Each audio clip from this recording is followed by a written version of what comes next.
Howdy, y'all. I got my coffee. I think it's coffee. And I'm hungry, so let's get to cooking. We got some bacon.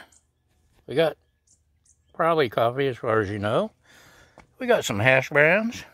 We got some eggs. What could we do with all this? How about some breakfast, brunch, whatever.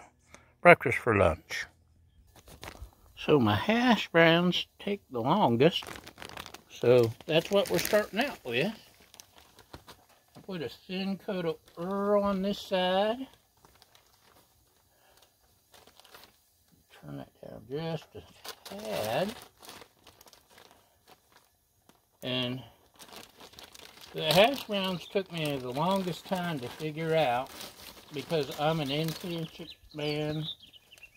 And hash browns require lots of patience. Basically, you throw them on the griddle and you let them go.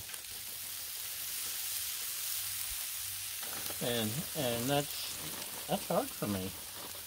I want to poke, I want to prod, I want to turn them over, I want to touch. Yeah, I'm going to clean my hands, don't worry. Try to get them as flat as we can. These little frozen bits spread out a little. They tend to clump in the freezer. But yeah, the internet's occasionally they're good for something. And the master griddlers have taught me, just leave it be. Until the bottom side is nice and brown and they're sticking together. Otherwise, you turn them over and it just spreads everywhere. Like I said, that was the hardest thing for me. And sometimes I still don't get it right. Sometimes. So we're going to let that go a minute. Then we're going to throw in some bacon.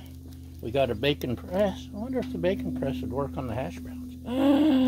I don't know. Remember, our motto is, we screw up so you don't have to.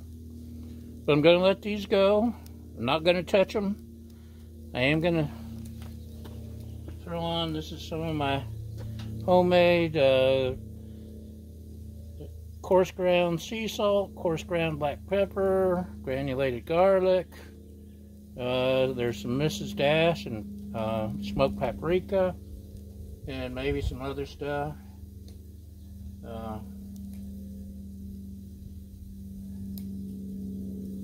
Just to give it some flavor.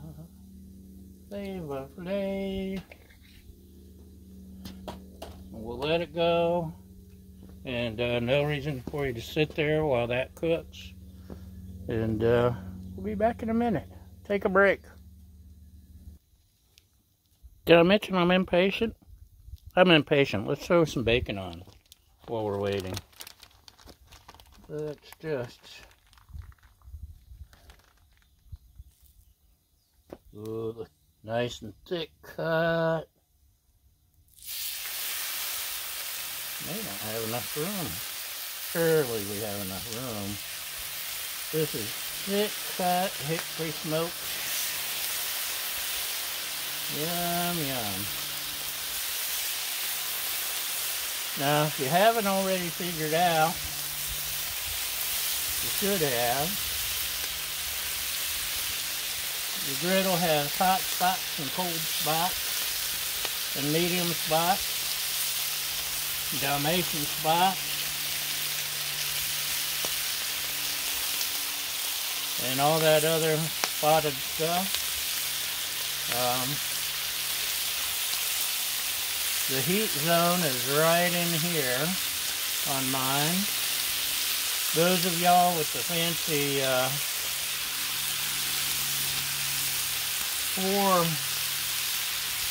4-burner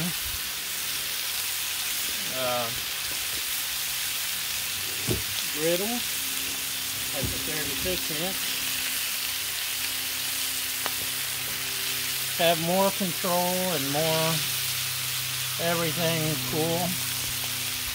Off to the sides, they cook slower, and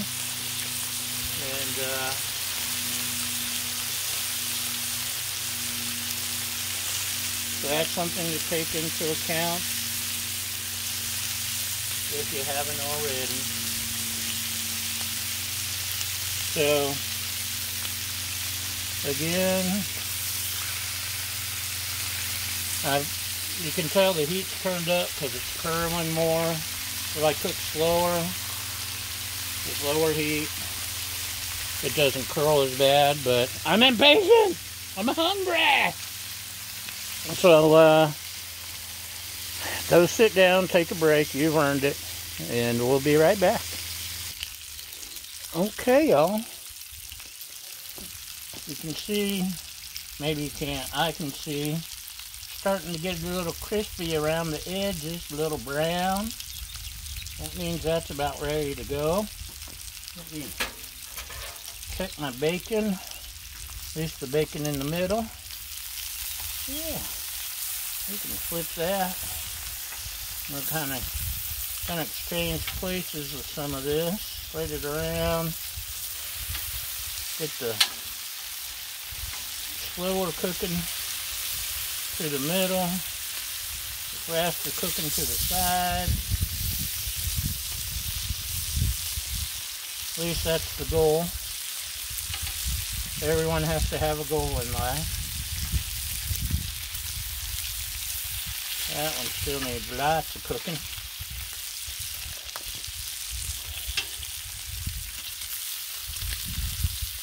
Yeah, we can flip you over.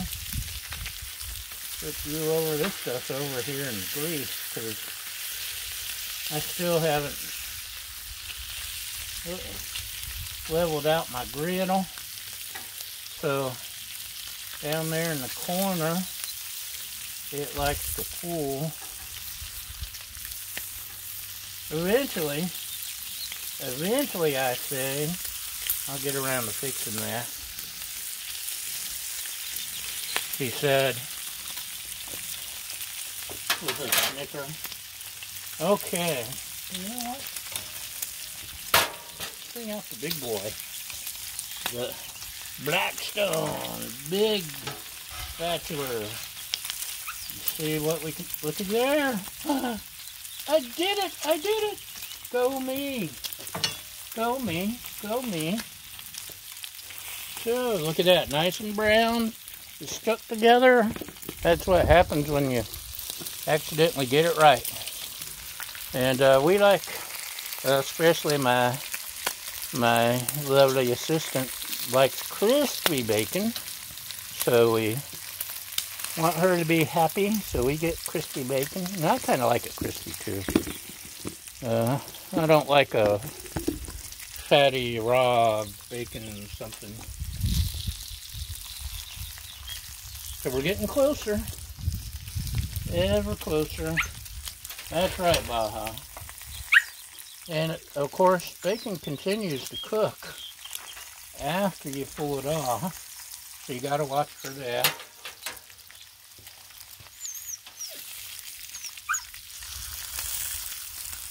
But we're coming along nicely for a change. And excuse me a second while I kind of put some of that grease into the trap. One of these days I'll level it. I'm leveling with you right now, aren't I? See, I can level. As far as you know, I'm leveling. Okay, let's let it go, and we'll take another break. Okay, while y'all were goofing off, I flipped my bacon a time or two, and most of it's ready. Most of it. Oh, look at that, nice and crispy. So stiff it sticks up on its own. That's what we like to see. Try to fit it in here. Oh yeah. Yeah, you can get a little bit more. You could get a little more. You're good. Ow! Bacon splatter. Smart. Lucky for you, I'm wearing breeches. Never fry bacon in the nude. Some lessons you have to learn the hard way.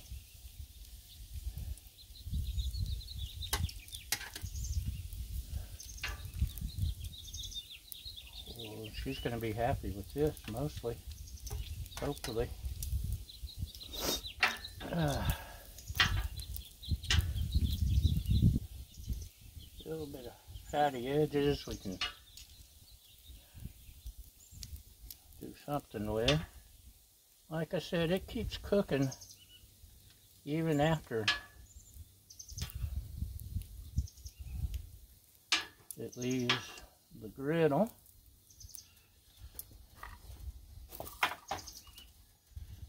I like my pinchers for meats and bacon instead of the spatulas. Got on sale, I don't know, Walmart or grocery, I don't know, maybe Smart and Final. Smart and Final has good deals. It was like 69 cents or $1 or something. I have an emergency backup here. They were like 50 cents or something. I'm cheap. All of my regular fans know this. So, scrape off a little of the bacon thickens there, but we still want some bacon grease, of course. Phew, that was fatty. No smart remarks about fatties. I know how. I'm going to turn this off. It's pretty much done, but want it to stay warm. Turn that down to low, and I've got metal egg rings, but I like these silicone egg rings better. They seem to do a better job, and a little something on the griddle that's not food. Shovel it off there if we can. Don't want that on our eggs. There we go. So, this helps keep it from sticking. It's a non-stick spray.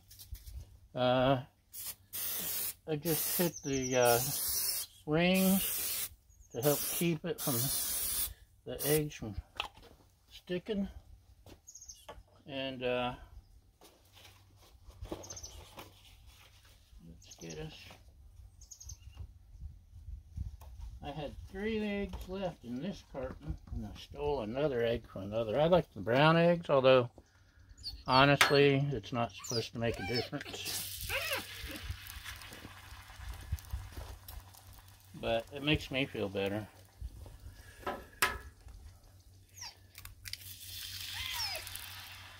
So, eggy, eggy, wakey, wakey.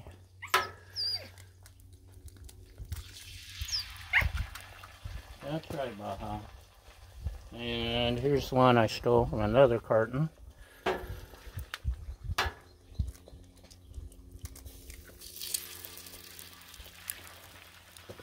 And another preference of my lovely assistant is she doesn't like the runny yolk for runny whitey, so I make sure her yolks are nice and broke yolks, broke as a yolk. And this is the salt, pepper, garlic, just a little, give it some flavor. Uh-oh. Okay, that's going to be terribly salty. I'm going to have to do something with that. I don't know, can I shave off some? I don't think so. Ah! Something else that eggs love is chives. This is just a cheapy dollar store chives. And it gives it a nice little chivy flavor.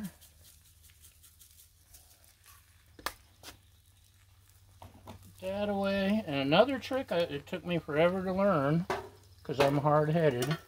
When you flip your eggs, leave the ring on. And looky there. Helps keep it from running away on you. Make sure I broke the yolk. See that? The yolk is trying to hide on me.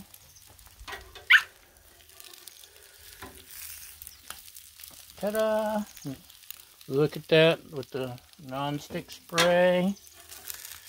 I don't mind a runny, in fact I prefer a runny yolk with certain foods like hash browns. I like the yolk running all over.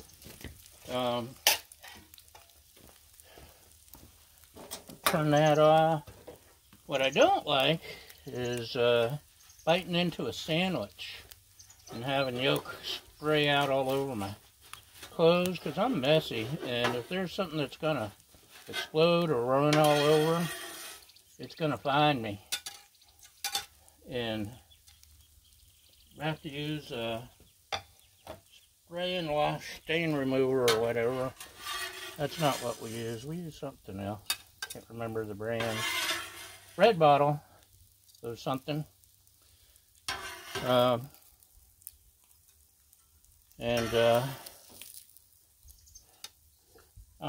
old. I'm one of those old men now that you're constantly having to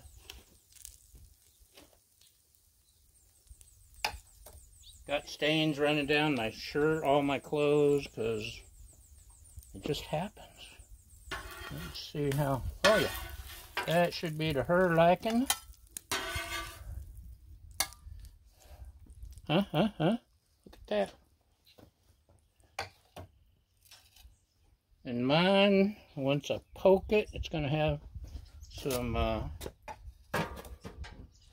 yolk, and just as an example of how pretty this plate's going to be. Look at that. It took me 6 years on the griddle. Actually, it's been a year, almost a year since we've had it. But I finally getting a little bit better on the breakfasts and brunches. And that would also make a great sandwich. If you haven't taken baked a biscuit and then stuck it on the griddle, get that char on there, y'all are missing out. So I'll go ahead and squirt this with water and clean it a little. Go eat. And then I'll come back and finish cleaning and put just a thin layer of motor oil, 10W30.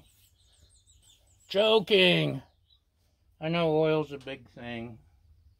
If you think the oil question is a big deal with griddle folks, just try to bring it up with bikers. Which motor oil is best for my Harley? And then fights break out and it's an ugly thing, just like the griddle crowd. So, we're done. Like I said, just a thin coat of vegetable oil, and like the size of a quarter, keep it from rusting, and we're done. So, thanks for watching, y'all, and thanks for liking, subscribing, and following, and all that other stuff, and most importantly, thank you for feeding my fragile ego. Y'all have a great day, and we'll see you next time. Bye!